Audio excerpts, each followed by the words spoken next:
Hey everyone, this is Rachel Mooney. This is Cindy. This is Maggie.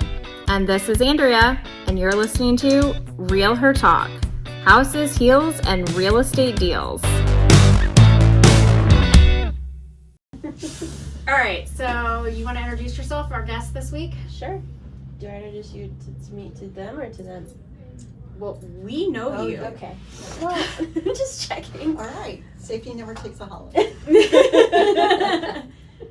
I am Alyssa Mullinet, her daughter, and They can't see you. This is a podcast. This a kid dot does clips all the time. Sure. Anyways, okay. Whose daughter are you? Andrea's daughter.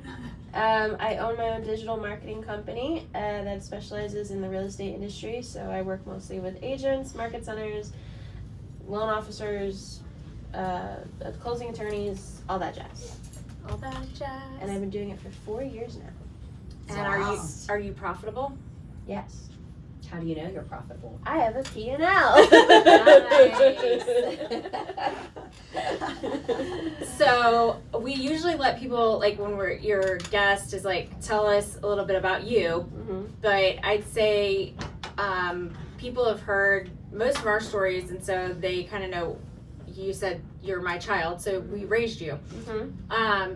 But tell us, how did you get into digital marketing, and like what was your path into that? Well, so I started when I was a kid. I thought I was going to be a nurse. I thought I was going to be a nurse from I was 4 or 5. And You wanted to be a baby nurse. I did. Well, then I wanted OR nurse. I bounced all over the place. I was like, I don't know what I want to be. So I did a whole year of college in COVID and said, oh, God, no, thank you. I think what really set me over the edge was when they had me do a cat dissection and I had to come home to our 3 cats. That really said no. You had to watch dissections online too, because you couldn't go into all of your classes. Yeah, because it was COVID. So we were watching YouTube videos of lectures and anatomy classes were Take that to heart, people. Yeah, that's your current nurses. There's a generation of nurses out there who were on COVID. Yeah. So I was like, I can't do that. But of course, that was my only career path. That was the only conversation about careers I ever had was nursing. And so I was like, I'm not doing that. Well, I had no idea what I wanted to do. And I was terrified to tell you guys, which I don't know why. In hindsight, it was fine. But I was like, I don't know what I want to be when I grow up. And I knew I liked writing. I had always loved writing. And I always got my creative side from Dad. And so I was helping him in the film stuff when he was doing that. And you were 17, by the way. Most people think of like people that have a year of college behind them are at least 18, 19. No, I was 18. You had just turned 18. I just turned 18. Yeah, because I graduated high school when I was 16, so I was a little early. And so I was like, I have this creative skill set, and I was tossing around all these different, I was like, well, I could do travel reporting, I could do this, I could do that, and you're like, or you know everything about real estate, and so you could just lean into that. And I was like, no, I don't want to go into the real estate industry. That's what she said. I said, that is my only rebellion against my family is I'm not in the real estate industry. How'd that go? I don't have my license. Yes. Ever. Yet.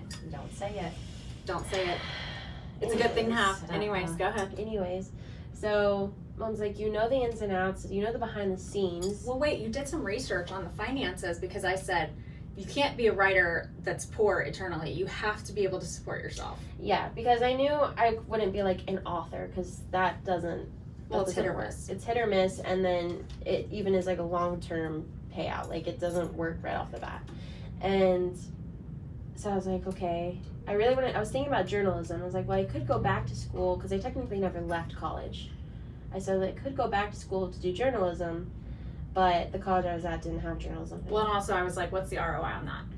If you're going to get a $30,000 a year job and we just spent an obscene amount on an education, sorry, college humans that love college, I'm just like, what's the ROI? That doesn't make sense. No, so I kept tossing around all the different. I looked into video game development. I looked into the movie industry. I looked into all of it. And so what actually ended up being ranking the highest of what work, writing, marketing, and all that stuff was real estate. It was real estate and travel were my 2 things. this one made me go into real estate. I didn't make you. Yeah, but I saw there was a lot more potential, and I already had an in the real estate world. Right. Was the main thing. That's important. Very. Right. I'd be starting absolutely completely from scratch if I went into like the travel world, because I had nobody in that. I have everybody in this one. Yeah. So it kind of has evolved over the past 4 years. When I first got started, I was only doing newsletters, and I was strictly doing newsletters. Content. Right. Yeah, content. I was doing blog articles and that, and then I was like, I'm never gonna touch social media. I don't want to touch social media. Never, ever, ever. It's kind of like her getting her license. Mm-hmm. So now I mostly do social media. Yeah. I teach CE classes on it. I am working with agents. I can officially say I'm a nationwide company Yes. because I work with an agent in San Diego and North Carolina, Boston, here, Kentucky. Kentucky. Well, maybe Kentucky. I just met with an agent in Kentucky. So I'm now a nationwide company 4 years later. So And you've had a business coach the whole time. I've had Chad. Yeah, Chad Himes he's a bulldog. And he's kept me going the whole time. I mean, I got Chad even before I was still in college. I know. He was helping me with college stuff. So he's seen me from, I was like, I'm gonna be a nurse, to now. But And you've always paid for your own business coach. I don't pay for that. I've always paid for my own business coach. I've never had to put my own money into my business. My business has always been able to pay for itself, which I always would take pride in. Now, does it pay me much? No, but I never have to pay it. Yeah. To keep it And running. it's still running at a profit. And here's the other thing is you also pay for financial, an accountant, a bookkeeper for your P&Ls and everything. She does my taxes too. Mm-hmm. I have yet to do my own taxes in my life. I want to see if I can keep that going. Why wouldn't you? Please don't ever do that. I don't ever You wanna have do my own LLCs. taxes. You have like no. Yeah. Your you never wanna do financial that. side is more complicated than most. Like, I never want to have to do my own taxes. so we're very proud of you. Mhm. You're 22 years old. In the middle of launching your own company, you got diagnosed with cancer. Yeah, it was like a blip in the radar. That was fine. Yeah, a few surgeries, a few It's things. fine. But I mean, you kept your company even going through all of that. Well, I think also what really helped with that is who I was working with. Like, the culture of this office was a huge help with that, because like everyone was super understanding. Like, I still got my crap done, but like everyone was like, please don't talk to us for like a month of recovery. Like, you're fine. So everyone stuck by me.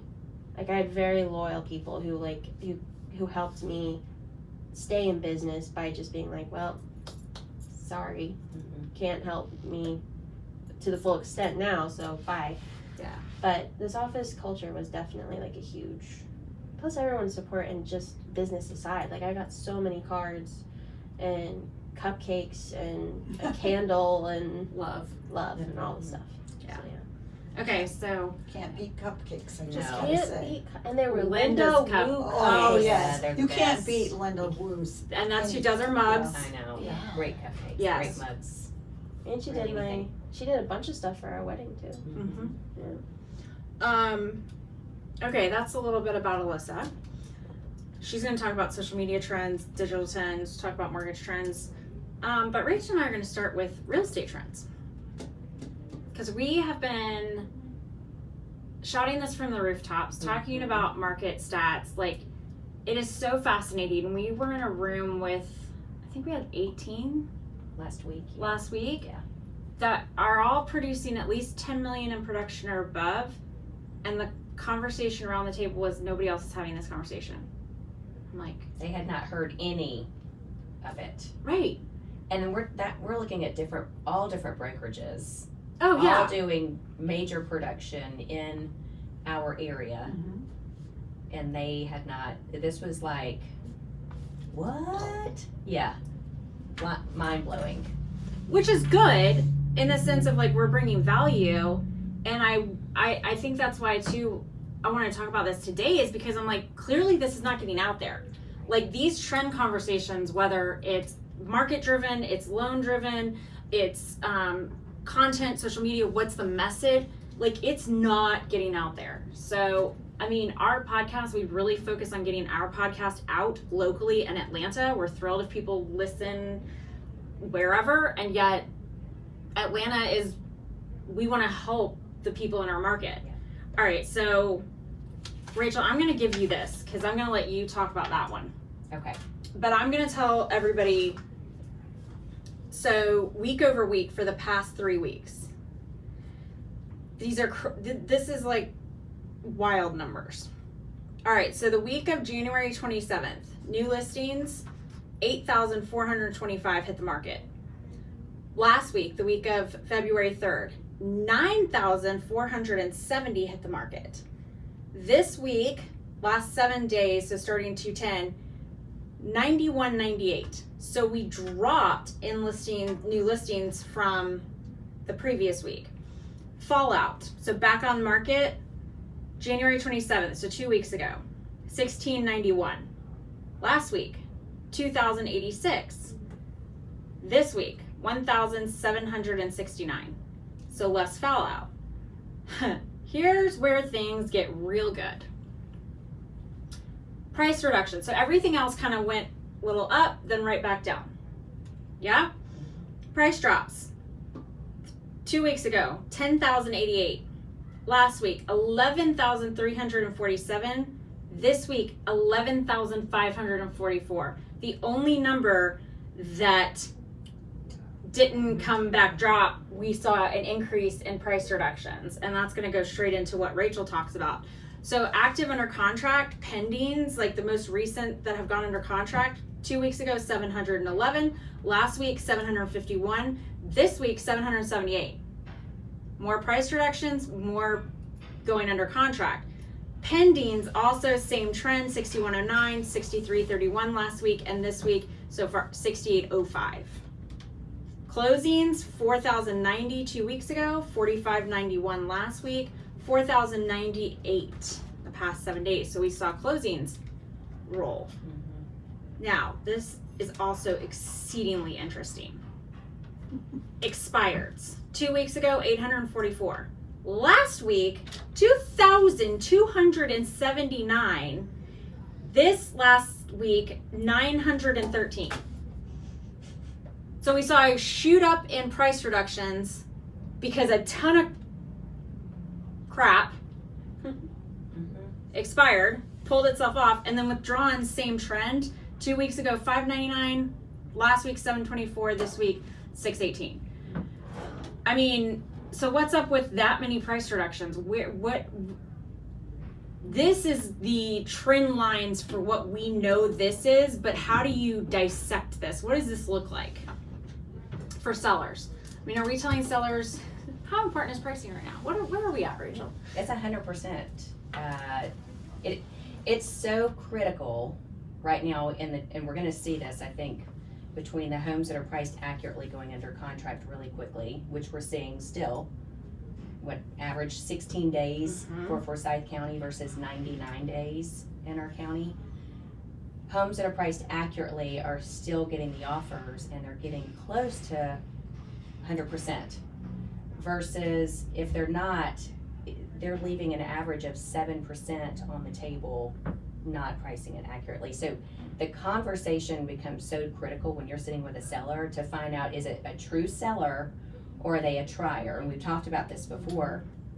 We've got a ton of triers. So like even with this, for every 100 listings that are on the market, 74 of those are overpriced. That shows us that agents don't understand pricing, neither do sellers, neither does Zillow, Realtor.com, or any other algorithm program that people look at to see that their homes are worth a certain value. It's, you know what I equate this to? I had this conversation to a client the other day. 75% of agents didn't sell one home last year. Correct. They don't even, and then they're going in, those 75%, those are going into homes and saying, oh, I see that this house down the road sold in the last 6 months. We'll use that as a comparable. They don't understand pricing at all. And it's just going, and they're having the conversation with the seller and they're overpricing property. Therefore, the seller's leaving money on the table. And you're about to see a huge difference between the ones that are priced right versus the ones that are leaving money on the table. And it's going to be this huge divide. It already is. Yeah. I mean, because look at that. You're right. 74% overpriced.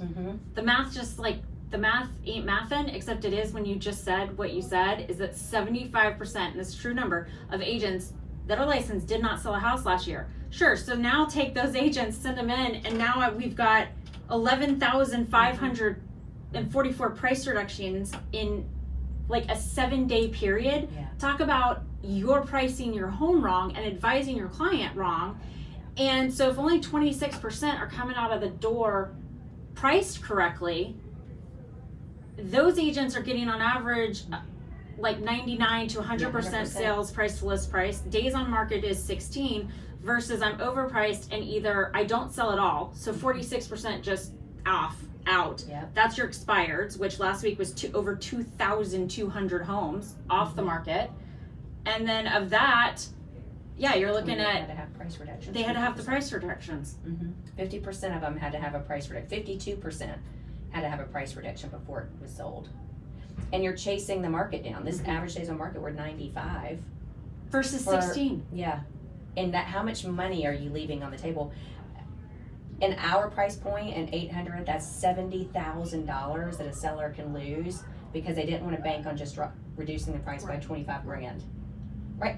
Your $50,000 swing because you didn't want to listen to your realtor to price it, and I'm just using this as a number, 25 Yeah. grand. I don't know. Most listings are 25 to 50,000 overpriced. Right. If you go look at what has sold, you're either getting that in concessions or reduction off purchase price. It's somewhere between 25 and 50,000.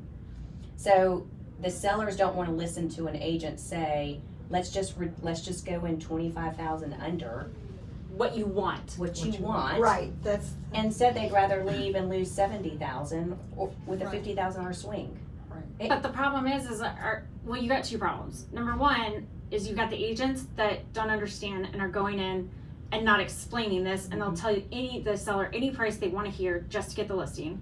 Or the seller doesn't realize it's not that pricing, that the market has gone backwards in what your home is worth. It's that you can't just throw it out there for any price under the sun, put a sign in the front yard, and now we have a line with multiple offers. Skills-based market for agents versus a just show up, put a sign out, and we're done. This is truly like the drastic change is if you don't understand the market at this level. Rachel and I are in such agreement with this. I understand for the loan side, you're going off an appraisal, right? Whether or not you can loan. For us in pricing, and I think you were one of the first people I ever heard like mirror that back, because I would always check the pendings too and weight those heavier than anything else. And I realized that other agents weren't doing that because they were taking CE classes from an appraiser, which I get. Like, you need to understand how that process works because you've got to get through underwriting. However, talk about why you weight pendings heavier, and then about buyer pools and how to see where they're actually at. So your pending is going to be your most recent comp, right? Because it was an active on the market. It goes under contract to close, usually within 30 to 45 days. That's where your buyer pool is. Your pendings are going to show you exact buyer pool. Comps of 6 months ago are no longer valid. And again, most people are gonna look at the comps that way and the solds. But as you're pricing property, if you look at $100,000 increments, 5 to 600, 600 to 700, you're gonna figure out exactly where your buyer pool is. And it's by looking at over the last 7 days or the last 10 days, what is going under contract? Where are buyers looking? Because if you've got a house that's priced at 700 and nothing is going under contract at 700, but everything's going under contract at 650 and under, well, you don't have a buyer pool for the 700. You've got a buyer pool that's looking under 650 and under. Right. So you got to get as a price point, you've got to get to where that specific price point is, that buyer pool, Makes total sense. which is what we talk to our sellers all the time about. I mean, I've got one right now that I would love to put 950, 925 on. It makes sense. It's a 3-car garage, 2-story with a finished basement on a cul-de-sac lot, move-in ready. There's zero buyer pool for that. Right. Like, we've sold less than 20 homes in the last 60 days, last 90 days Oh, in that wow. price point. I need to go under $899 because that's where the buyer pool is. So to me, I'm like, I have the conversation, listen, we could go at $925 and risk it and have to continue to chase the market down, or we can go in at $899 or $875, and that buyer will drive that property back up to the actual value of it. But we we didn't lose any money. We didn't lose marketing time, we didn't keep your house on the market unnecessarily. And their house evidently would be the Prettiest girl at the dance for the shiniest, cheapest yeah. price. Yeah. And Well, that's you what they're gotta be, looking for. You gotta, 100%. buyers need to feel like they're getting value because they feel like they're paying more for money at the moment. And Cindy, I'd love for you to expand on that a little bit. It's like 7% is not slit your wrist. And when you've seen 3, it feels not good. Right. And 3 was a crisis in the economy as far as I'm concerned because of COVID and people are not having jobs and nothing, it's becoming stagnant to a painful point. And so that was an aberration that if you look through the entire time of real estate and mortgages, it should never come back again. We should not want it to come back again because, yes, people did a ton of refinances. And I used to not do refinances. I just wanted to work with purchases. And literally, my management team had to come, said, Cindy, you've got this database. You have to just give it up and just do refinances. And that's how my family survived, is on refinances, because people didn't even want to go out and look at a home in COVID. And so everybody was sheltering in place, literally. And the lines were up. I mean, you were competing. At levels that were insane. I mean, Yeah. Tommy had to go break up a fight between 2 agents out in the front yard of one of his listings. And that is what happened when it went to 3%.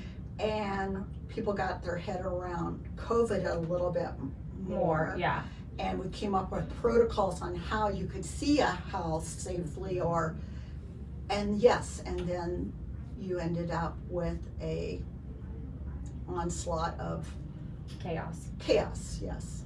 That's No, but when you phrased that way to me the other day, you were talking to somebody and you were like, 3% is not good. No. It's bad because it means that something has gone so dastardly wrong that compensation swing to overcome it is massive. And so sure, you might be waiting for 3%, but you ain't gonna have a job. No. So There's so many you're gonna buy a things house that, then anyway. yeah, really? Yes, and it can't be sustained. I mean, you can't even print, when you print money or you have an inflation like we have had now, there's no way that money is only gonna be worth 3%. They're printing it as fast as possible and putting it into different things that are not really sustaining the economy. For lack, at least that's, and I do have a degree in economics. I was about to say, whoa. Yeah. I do have a degree in economics, but I think most people think I was taking notes on a blackboard with chalk, and I didn't have a cell phone to do it on, but yes. But that's the thing that I believe. Economic theories are not just theories, they are backed by how all the economies work, and those things should not change. If they're changing, then something's wrong. Right.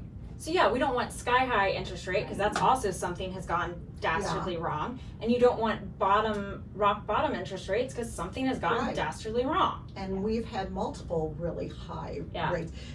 A 7% rate is not high. And I actually found some documents because before we started recording, I am going through and getting rid of things in my household. And I came across a box and it literally had my settlement statement and my interest rate when we bought our first house, and it was 10.5%. FHA, 30-year fixed. Question. Yeah. Did you make money off that house?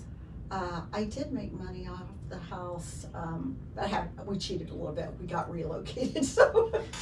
That's okay. But But still yes, made money. You still made money. Yeah. We did make money off that house, and we were just so happy to be in it. And yes, people are gonna say, but houses didn't cost that much.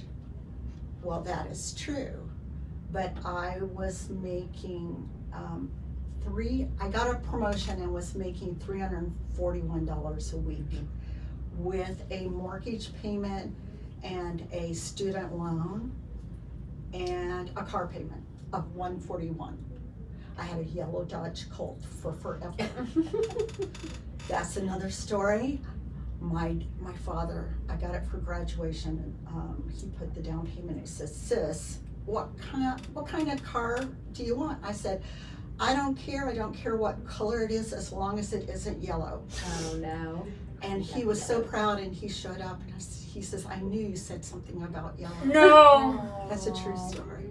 I love my dad, and we had that yellow car forever until our honeymoon, and we took it to Kentucky. And I will tell you that when a 7-point buck drops itself onto a Dodge Colt, neither one of them survive.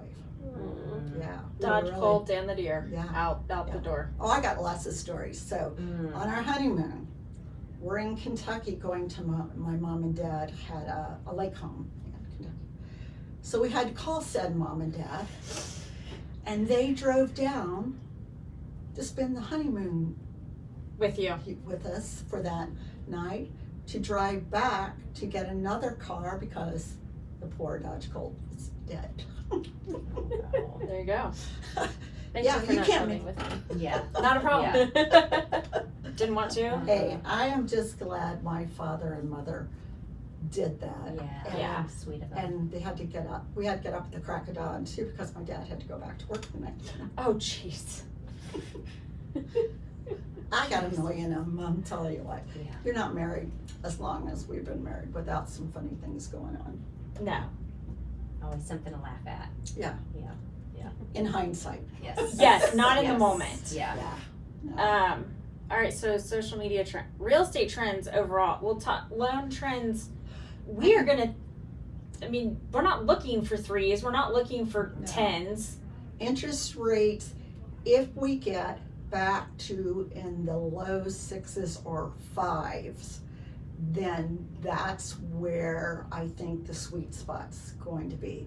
And I just checked on a loan, and today it was a very well qualified borrower, it's 6 now. Right now, people are talking about how much discount point or origination. Please, if you're comparing interest rates and you don't look to see if that lender is charging an origination, you're not comparing correctly, because an origination fee is usually 1%. And if I had 1% of your loan amount, I could buy down that rate too. So most loan officers, if any of them are listening, you really, really, really can't quote rates until you see what the whole picture looks like, because you're just spinning your wheels. Yeah. Because I can quote you any rate you want to hear, Mm-hmm. but the devil is in on how much it's going to cost and how much is it saving you, and Right. how long do you plan to be in that house. So why buy a low rate if you know that in 5 years you're going to be out of that house? Right. That is so It's true. math, not magic. It is yes. math. It's math, not magic, and people don't realize it's a difference between $20-$40 that they're spending to go. I mean, we spend more on going through Starbucks in a month than your I was just going to say, it's probably your weekly Starbucks. Mm-hmm. or at least one drive-through Yeah. Chick-fil-A. Yeah. And back when Shane and I, when we first got married, and then into the early 2000s, I mean, first and seconds, and then interest only Yeah. were a big Yes. thing, Yeah. and then, you do an interest only for 5 years. Yeah. But that's how we justified it. We're like, we're not gonna be in this house for 5 years. This Right. is Yeah. a stepping stone That- house. This that is was not where an- we're staying. That was another Mhm. economic hard Disaster. time. Wait, Yeah. major. Yeah. Major. Wait, It was, Yeah, that was not fun. no, Yeah. that was not fun at all. No. Real estate, we're looking at homes that are priced right are selling. Yeah. That trend's going to continue. We're going to see more homes sell this year, not a drastic amount more is the predictions across the board, but stable. But pricing is everything. You got to look like the good value, and then, you know, when you're talking with your agent, who are they partnered with their loan officers, who are they, what companies, making sure, because this is always my favorite too, is to your point, like you'll see these big, huge online internet only companies that's like, oh, our interest rates are like way cheaper than everybody else. Guess what? They can't even get funding on time, ever. Like you're not moving into that house on time. Yeah. This is, you never talk to the same person twice, and your cash to close is double. But you know, we don't want to talk about those details. So all of that matters. Yeah, you need to, we need to put together more.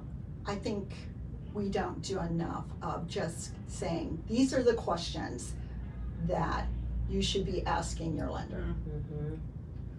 I mean, like I think I've said this before, I'm too old for shenanigans. I really am. I couldn't even keep it straight. I wouldn't know what. You're like, I'm not into the bait and switch. Here you go. No, I'm barely doing here's what it is at my age. But I do think we as a not as my company, but generally everybody that is in the lending business needs to be more open and do more training to tell if your daughter went to buy a house and she's not been in this industry, how do they know? My dad would have told me where to go. Go to the bank. But I was a small town, go to the bank. Yeah, and we would tell somebody, please don't ever go to the bank. No, right now I would say that's true. Don't. It's true. Don't go to the bank. And I did want to say, I do see a trend that's coming more and more, and I think it's good, but I think this is the year of non-qualified mortgage options. And a qualified mortgage is the generic loans that most everybody knows, FHA, VA, conventional, USDA. But non-qualifying mortgages now are, let's look at your bank statements for your company, and do you have a cash flow that is running through? Let's look at your assets and determine that, do you have enough assets that's gonna make us comfortable that you're not gonna default on this loan, because it's just about risk. Right. You know, and if you can prove that you're doing all these other kind of quirky loans, then we should get people into homes. That's the whole idea, with the least amount of risk. And yes, somebody's gonna say, sometimes the least amount of risk still is riskier than a W-2 pay, so your interest rate will reflect that risk. But it's also, you're in a home, and there's so many tax advantages for being in a home that it's silly to say, oh, well, I don't wanna get a home because I'm gonna have to pay 10% down and my interest rate's gonna be a little higher. Well, yeah, because it's the only way you can cap your living expenses. That's it. There's no other way. Like, otherwise, even if it starts out being more expensive to buy than rent, okay, great. But I guarantee you that rent's going up, and it's gonna go up, and it's gonna go up, and it's gonna go up, and it's gonna go up. You cannot stop that. You can't cap it. You cannot do anything about it. It is what it is. It is what it is. And you're paying a mortgage. It's just whether or not it's yours Or somebody else's. But in one way or another, you're paying a mortgage. Right. And you're not getting a chance to get the appreciation from that house. And so you're also losing there, because it's double-sided. Yeah, it is. Yeah. And I do think they're doing a better job of finding other options as to how to get people into homes financially. Which is good, because we were just talking about CNBC put out an article I did a little YouTube short on this, is CNBC put out an article that only 28% of potential home buyers, people who wanted to buy a house last year, did. Because they felt, and a feeling is a feeling, right? Like that's not necessarily 100% based in logic, but they feel like interest rates are high and inventory is low. And I'm like, no, the inventory is here. Yeah. It's overpriced. Interest rates are stable. They can come down. But if you're a seller, you nailed it. You've got this, you need to be part of the 26% that gets ahead of the pricing and is not chasing the market. If you're the buyer, your opportunity zone are these people right here, the side that they need to reduce, but they haven't yet. So you go get your agent to sign you up for searches of properties that have been on the market 30, 45 days, Right. 60 days, because now people think there's something wrong with them. And in reality, it's just that they're overpriced. And sellers are like, well, somebody will just give us an offer. And the reality is the buyer's never even stepped in the front door. Right. So if you're the buyer, that's your opportunity zone. Go look at those. Don't look at the ones that just came on the market that are priced right, because those are in multiple offer situations again. Right. That's what's real. So that is such a different strategy, when you're coming from a true strategy perspective, because you're like, well, I'm looking at houses that are $25,000 over what I want to pay. Yeah, because you're going to put in an offer, again, depending on the price point. I mean, if How you're long it's been and on how the long it's been on the market, Yeah. like look at that.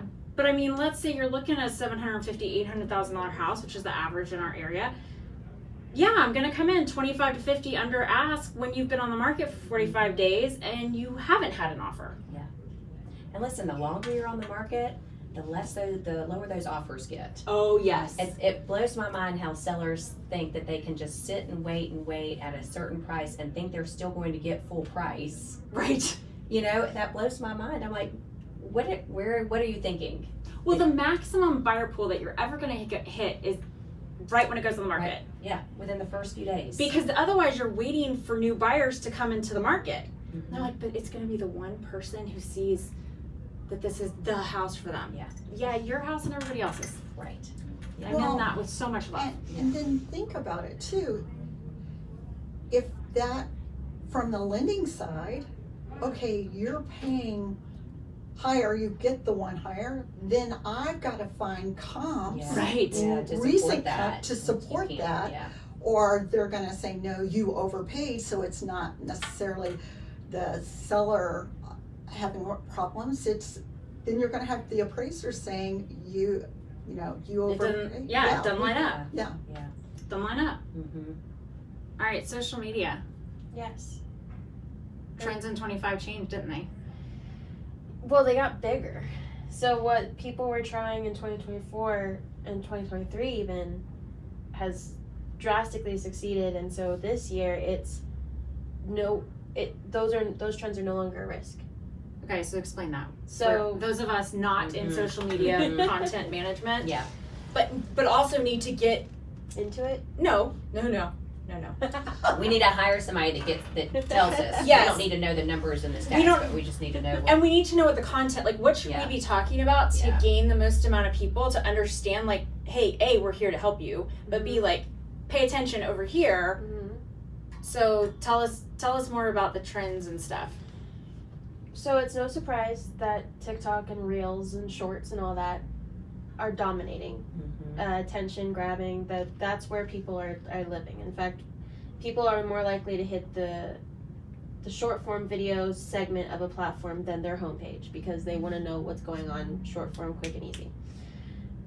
So Reels or short form content videos, lean into it. Okay, so let me get this straight.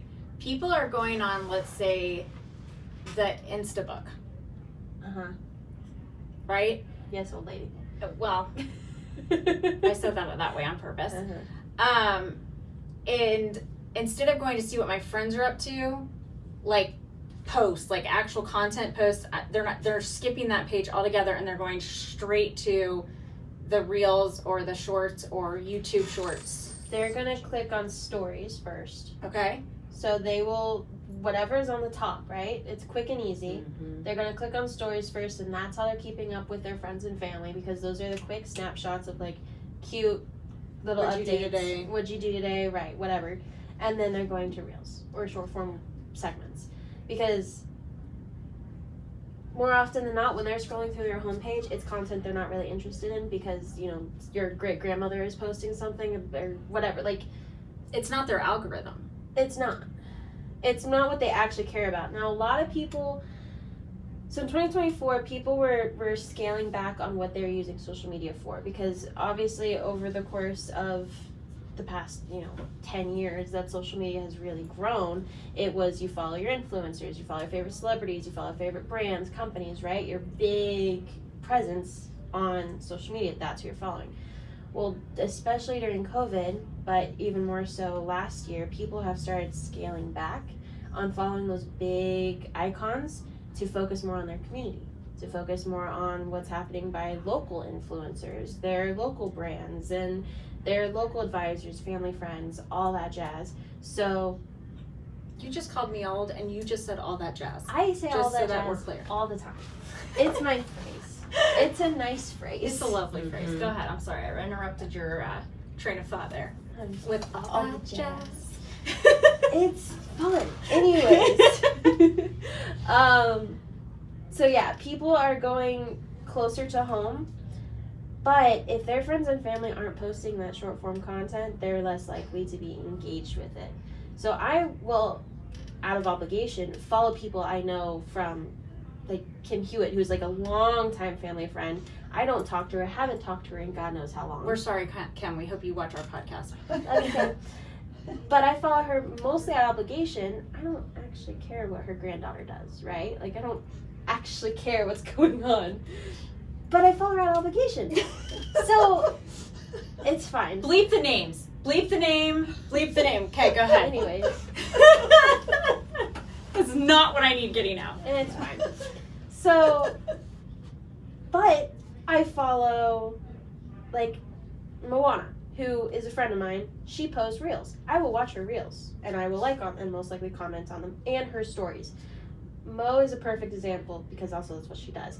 But she will post reels and stories, and I will actively engage on both, because those are quick, easy, engaging, interactive. So live on those two pieces on your social media. If you are not posting a reel that day, post a story. Yeah. Especially like an interactive one, like a Q&A, comment, poll, whatever. There's so many options, because then people love to voice their opinions, What are the two things everybody wants? to be heard and to be right. And so, It's to look good and be right. to look good and be heard is like the same. It's like a you're synonym. you're in the same camp. It's That'll a work. synonym. Approved. Yeah, so you just want to make sure that when you're posting your content, you're doing so in a way that is instantly going to grab attention, because the human attention span has shrunk below 3 seconds. Yeah, I can see that. It's insane. So if they are seeing, especially if it's a stock image, that's the first thing they see, they don't They're care. out. If it's your face and it's moving, they're more likely to look. And if you are notice that your people are following, because you can stalk people and you can see what they're following, so you can see what they're interested in and how you can tie that into your content, so now they're getting multiple interests out of one video that you're providing. Mhm. But the main message of all of this needs to be you're an advisor, not a salesman. Because when I teach my classes, I always tell them, you are not a flashy salesperson, because no one wants that anymore. Nobody wants the big billboard or the bus bench sign. Nobody, that's too much, because the average human takes in over, I think it was like over 10,000 advertisements a day. That's a lot. Because you got to think, all the signs, billboards, links, ads, everything. Just driving home, you probably go Mhm. past. It's insane. If you're looking at a recipe on a website, how many ads are on that website? Yes, it's frustrating. Because you I got to, just want the recipe. Yes. Thank you. and not the whole life story. I don't need to know that your grandma grew up on a farm and made her own butter to make this recipe. Yeah. Just give me the ingredients. But all that aside, the amount of ads and advertisements that people are intaking on a day-to-day basis, it's just so overwhelming. And so if you are presenting yourself as someone who is another flashy advertisement, they're going to unfollow you, not look at it, scroll away. I was talking to a client today, and she was like, I was saying, you want to post community updates, right? Because you're an advisor and you're a pillar in the community. You're presenting yourself as, I know what's happening in the city, whether that's real estate, city developments, festivals, whatever, school systems, I know it all. And so I was like, you want to post a community update? She's like, and then the next slide will be all about how I can help them buy in the neighborhood. I'm like, no. That is its own post. Like, you want to sprinkle that in there, like, by the way, as your advisor, I recommend we act on this because the interest rates are prime or the price ranges are finally aligning up with inventory or whatever. But that community update post needs to be just that. And so you have to present your content in a way that I am meeting you where you are. I want to talk to you about what you want to talk about. I'm advising you on situations, on these big life decisions that you're making.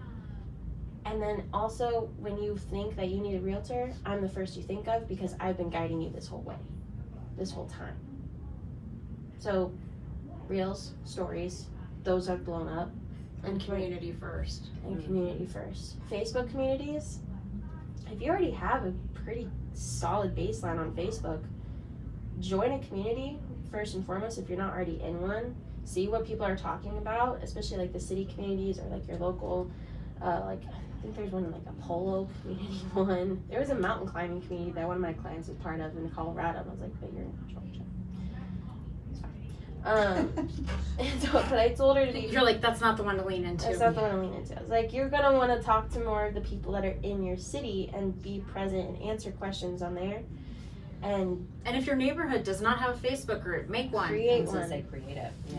And if it's an HOA Facebook group where people are just complaining about, I was just gonna go. just create your own. Yeah. Don't lean into that because that's not what that community is for. That is not, you're not gonna revamp it, be like, it's okay, it's broken, I can fix it. No, that's what that's for. That's why people are following that, is to complain or whatever, file complaints, talk about the boring meetings. Make your own that is, hey, we're gonna do a neighborhood party. I got a pool party coming up. Or we're gonna be at this local cafe for their big opening ceremony. Being there as someone who is a pillar in the community and not a flashy salesman. That is always what I say, and that will always be a trend. People never want big, flashy, Mark Spain billboards. They want. Edit that name out too. Why can't I say that? I don't cuss. I just name drop. Right. Yeah. We're gonna have to bleep out all the names. Those will always be your trends. Community, advisor, and then in the background, salesperson. A teeny kind. Well, it's not even being a salesperson. I mean, every business cannot exist if they are not selling. Right. Everybody's in sales. Period. I mean, I know that a lot of people are like, oh, no. It's not offensive when you walk into a Tiffany jewelry store and there's a sales professional behind the counter. That's not offensive. What is offensive is walking onto a car dealership and feeling like you just got assaulted. That is what is offensive. And so you need to align yourself and think about, how do I feel in different circumstances? Because it's not that the professional is the problem. It's the way that professional is making you feel in any of those environments. Right. You don't want to present yourself as someone who is just there staring at you, waiting for you to make that call. Well, they're word vomiting about themselves on you. Right. It's all about me, about how amazing I am, how well I've done this year. That's why it bothers me so much when agents only post just listed, just closed posts or closing table posts, and that's all, or awards or whatever, and that's all they post. It's not, look how fantastic I am resume. That's not what your grid should be. Like, what do you mean by grid? On your Instagram, when you're scrolling through on your profile, pictures, your grid, or your TikTok is the same way too. That's not what you want it to be for. What you want it to be for is, because let's be honest, the likelihood of finding a buyer through posting a just listed post is very slim to none. So why focus your whole account on that when that's not a good use of your time, your audience's time, it's not gonna do anything. So instead, focus on the other aspects of your business. I mean, y'all are involved in many parts of the real estate industry. So focus on, okay, you're a first time home buyer and you just got an inspection report. What does that mean? I don't even know what that looks like. I wouldn't know what's a red flag, what's a green flag, unless, you know, it says in big letters, do not buy this house. So figure out how to communicate that to your audience. Or if you're not working with first time home buyers, but you're working with people who are downsizing, you know, empty nesters, recent retirees. Okay, what does that look like? The last time you bought a house was 20, 30, 40 years ago. What does it look like now? How can you advise them through that situation? Make that your grid, your profile, so that when they scroll through, they're finding answers to their questions, not look at me. I like it. Jazz Very hands. good. I like jazz. Good info. $5 if you guys know what movie that's from. That's sad. It is sad. I mean, I feel like it's a Disney movie. It's not. It's very much so not. It's from Jazz hands. All that jazz. Flashdance. That was a little too far back. Too far back. Yeah, I'll give you a hint. Richard Gere, Renee Zellweger, and Oh, I love her too. Yeah. Catherine Zeta-Jones. There you go. Oh gosh, I would not know. And it's a musical. Well, they figured that. That's a musical. I didn't know that. I don't think they had. No. We had not Oh, figured that I out. know it's musical. I just Can't figure it. Yeah, Which Queen one? Latifah is in it. Oh, I would not know. It's a good I'm one. so bad about She- movies and songs. She likes it so much because murder is involved. No, and also it's And it's- the whole thing is about them going to court, and Richard Gere is the lawyer, and so he is all about distracting the jury through his showmanship, and it's fantastic. What's it called? Chicago. Oh my gosh, I would have never got that. It's a great one. It's on something right now. I've You never can got stream it through Prime or something. Something. It's Yeah. it's a good one. It's Yeah. funny. I'll have to look at that. I'll have to watch it just so I know what y'all were talking about. it's not on I'm ESPN. so bad. No, it's not. I It is know. not. So it's not running at our house. No, but that was just so funny because I knew immediately because I Yeah. know where she gets that from, and it's Yeah. not like from an Yeah. old saying; it's from that movie, and it's like because he goes that jazz. That's I- awesome. That's like my filler sentence too. Like I'll just say that, you know, and all that jazz. All that jazz. Because you can't. It's not a negative. It's not a positive. It's just saying and all that, but it's nicer. It's a little flair. it's a word whisker. It's a Yes. It's all that jazz. jazz. I said it like 12 times on my call with a potential client. She was like, "So what do you do?" And I told her like all the things. Almost every other sentence was punctuated with all the jazz. So she'll remember me for that. I should get that on a t-shirt. Oh, that I don't know jazz. about that. That's awesome. That's awesome. Mhm. No, but that was good. That was good. Mm-hmm. I mean, Very good info. it's not.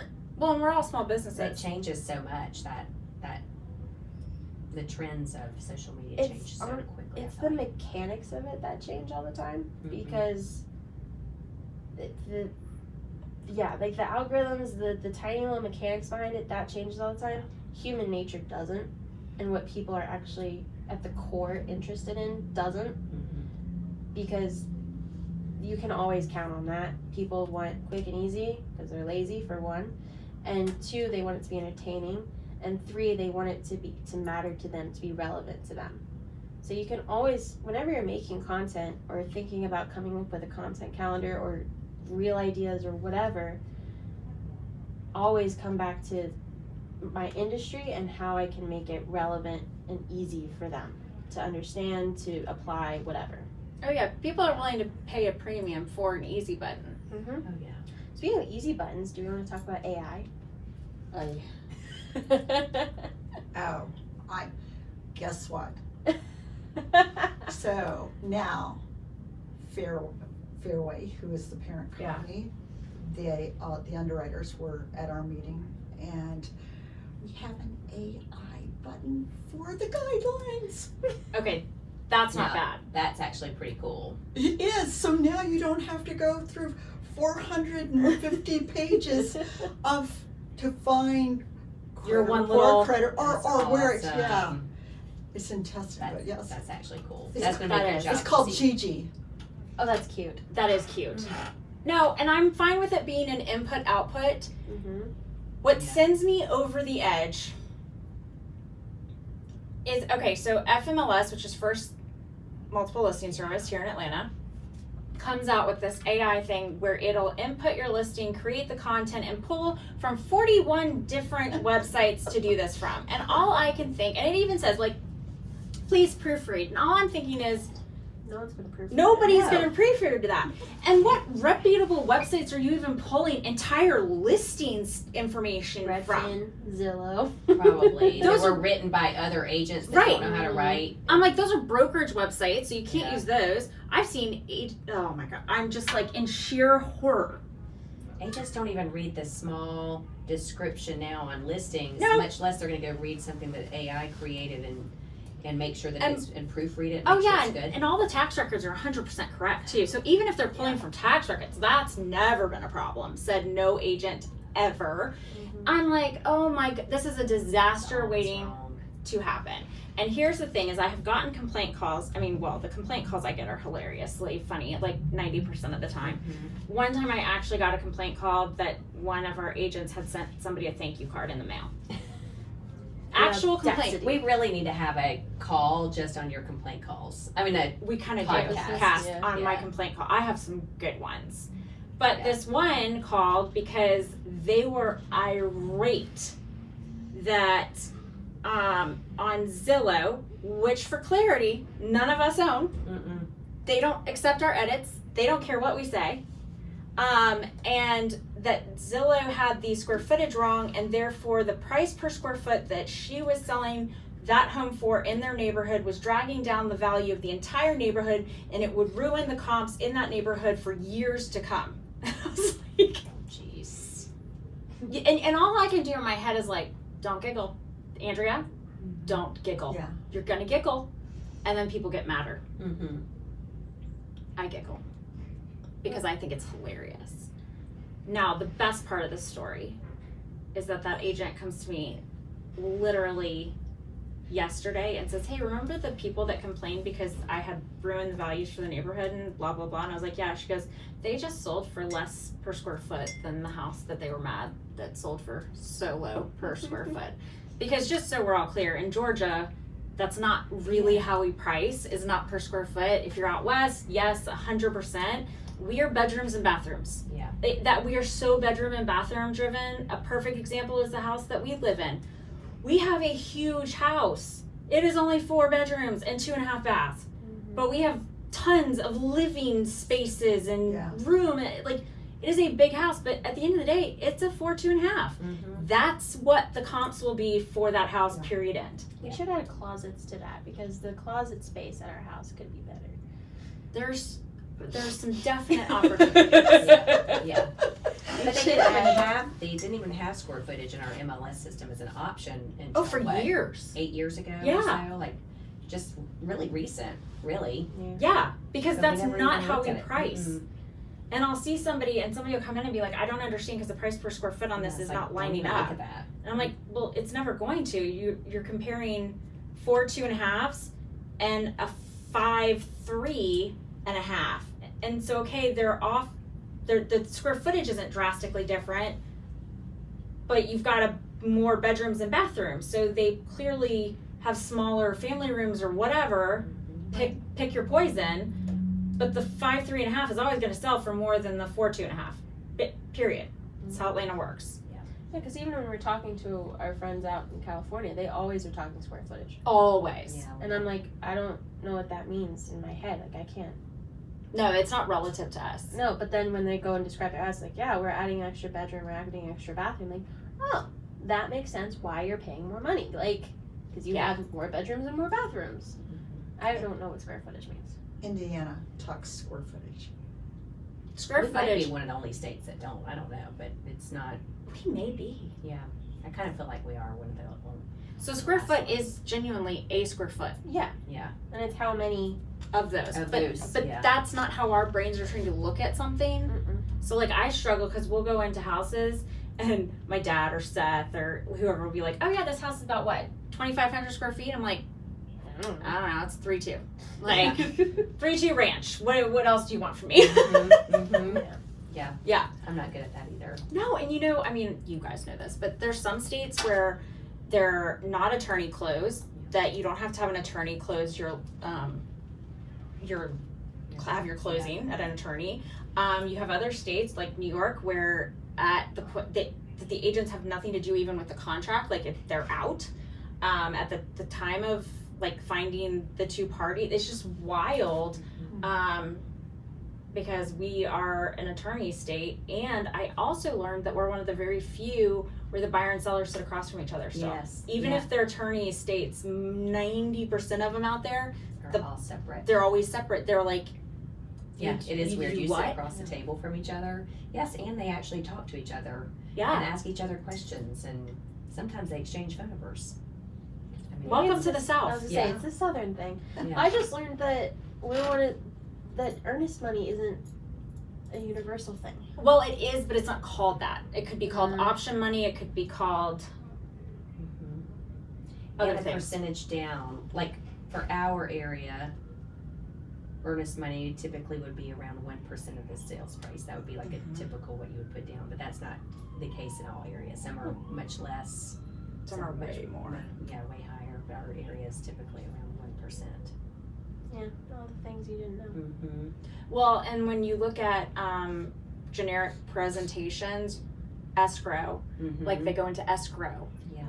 You've heard Gina and Steve talk about like, oh, we're in escrow. That means that they're pending. Yeah. We would never use escrow. Mm-mm. That's what always messes me up on that, like selling Sunset and Millionaire yes. real estate agent. Like they're like, it's an escrow. And you're like, what are you Yeah. talking about? Yeah, it's so different. It's like, is it for sure? Because they talk about it like it's for sure going to closing, and I'm like, wait a minute, we're not going to closing until there is a check in your box. Like we're passing because we Is all the money never know. in Yeah. like everybody got money? No, that lady had some. Yeah.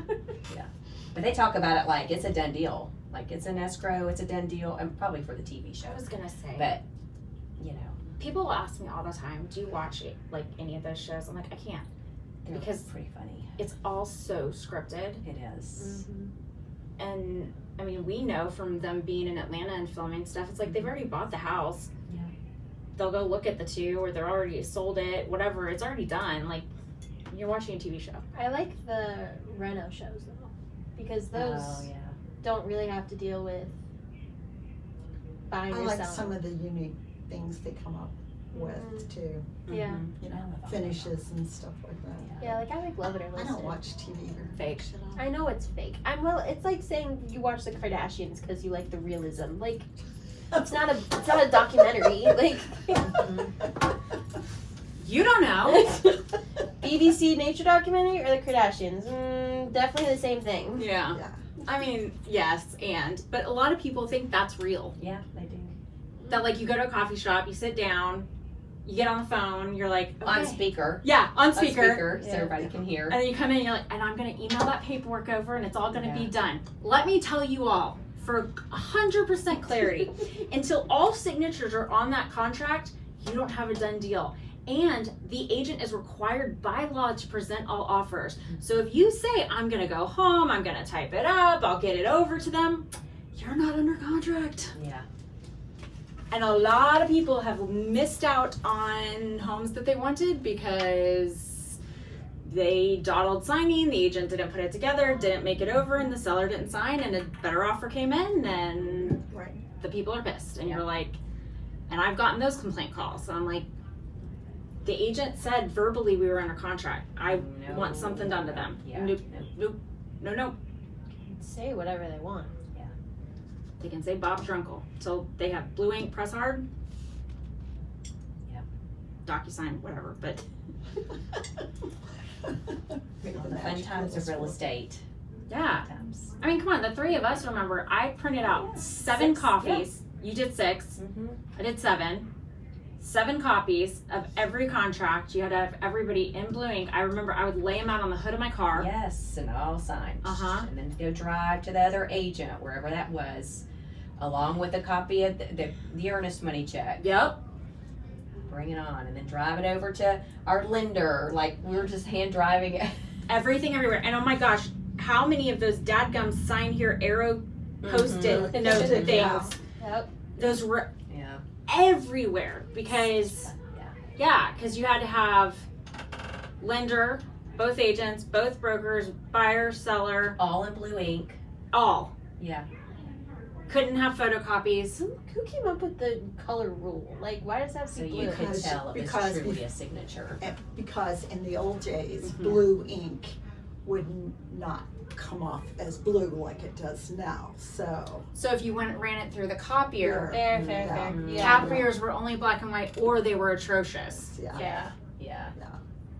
So good question. That's fun Yeah. though. When you think back of it, like, it's way more convenient now to send it over through .loop or DocuSign, but it was kind of fun, like, when you think back of getting to see your clients again or re-explaining, like, this is what this document means. I don't know. I It do had some think funness about it too.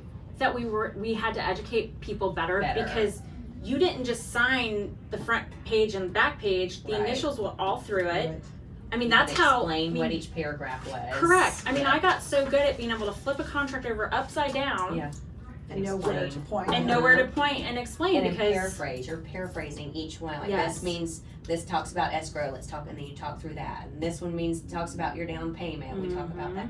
Like, you would explain. Now, to be honest, I don't think a lot of people can explain a purchase and sale agreement. Like, I can prove to you they can't. like, they can fill out the little You have documentation. lines there, but they don't know. They don't Right. understand it. Well, that's probably true, because when you look for some of those broker boy questions, you're like, what in the world? I'm just like, if you would just read the contract. Yeah. But that's what we had to do when we first got in it, though. Like, my broker sit here, and you were going to read it all, each exhibit, each page, and then you're going to paraphrase it back to me so that I know you understand Right. it. And I did that. I got it, and I mean, I never bought a house. I was 23 living at home. Like, Right. what do you mean buy a house? I don't know Yeah. anything about it. But I had to know those contracts, Uh-huh. and I had to make sure that everybody signing them understood them, and it's not that way now. No, because there was no due diligence either. That was the other thing. Like Yeah, it's you, totally different. when you went under contract, your money was, unless you literally could not come to an agreement on repairs, Mhm. that was it. You didn't have 89. Like, you couldn't wake up and just be like, yeah, not in the mood. Due diligence was something we used in commercial. It was never used in real residential. Yeah. So it was a lot. I don't know. It felt weightier when you signed a contract then. Yeah. It was a lot. Yeah. Like, you had to know, I Right. really want that house, and I'm gonna Mhm. do what I can to get there and get us to the closing table, versus now it's like, well, what if something else comes up better? I can still get out of that deal with Yeah. due diligence. It's a different whole It's different. approach, yeah. Well, it is, and like the pre-approvals now that they can get online by typing in some stuff and show up with like crap, and it's like that's not even real. Like, you actually had to go through a pre-approval process back in the day, Yeah. and every letter, Right. like, we called and said, whatever. It's just, it is different, and I think you're right. We need to do a podcast over what questions if we were listing our house, or we were hiring a buyer's agent, or we were hiring a loan officer, whatever. What What do you questions look would for? you personally be asking? Because I Did know you what sell I a would house ask. last year. That'd be my first question. Did you sell a house? I mean, you would just assume somebody had sold. You don't know. Right. That was, I think, when we went through these stats, that was what was so mind blowing. Is like, oh my gosh, 75% of people, realtors didn't. That's a nuts. No, that's nuts. Because usually it's like, 70 to 75% sold 2 houses or Yeah, less, or 2 4 houses, houses or less. Like, that was the stats for a long time. Right. And that was always like the people that had, were glorified part-timers or whatever. But now I'm like, when we hit 0, Mm-hmm. that's not good. Mm-mm. Talk about people not having a freaking clue about what they're doing. That's it. Right. I think the real estate culture has dramatically shifted. Yes. Like, people's understanding there was a weird gap actually, like where people in your day, what you were talking about, where they wanted to know what was happening, like, right? Like they wanted to understand what they were signing. Then there was this gap of like, I don't really care, whatever. Just show me where to show sign. me where to sign. Yeah. I'm moving, I'm whatever. too busy. I'm too yeah, busy, I don't- trust you, whatever. Yeah. Now we're coming back to like people in my age group or slightly older. Mhm. Financial dependency and literacy has become such a key trend again, to where they're like, how do I make investments? What goes Yes. into getting a pre-approved? How much money do I need in my bank account to get started? So you'll probably start to see a bit of a rise in that again, Mhm. because I think people got rather lazy with the real estate world of just like, my agent will take care of it. But now you have like so many agents who jumped in who have nothing. Well, that's always been a problem, but I do think that you're right. People have started asking more questions Yeah. than they used to, which is not a bad thing. I think it's good for the industry because it weeds out the agents Yes. who aren't doing anything, Yeah. and who think getting their license is just an easy button side hustle. Mhm. Of like, well, I'll help- make a little bit extra. Yeah, I'll money help here. my mom or my sister or my friend sell or buy, but it'll start to weed out because now they're going to get people who are like, what am I actually doing? We're like, great question. Yeah. Mhm. Let me go Google that. Like, Mhm. Oh God, please don't Google. Yeah, don't do that. That's like WebMD. You're definitely dying. You definitely have all the symptoms of everything. That one did that so many times. She'd be like, Mom, I'm dying. I'm like, you were on WebMD Uh-oh. again, weren't you? no, I found I was going through universities and Mayo Clinics. Sure. And You all were that online jazz. diagnosing yourself Yes, with you all that can't do jazz that. with like 9 It's always different the things. worst thing. Yeah. All right, so Worst. next podcast then, let's Okay. do that. Because I know what I would ask, and I know it sure as heck is not what a normal consumer would ask. Yeah. Right. Yeah. Let's do that. Okay, cool. All right.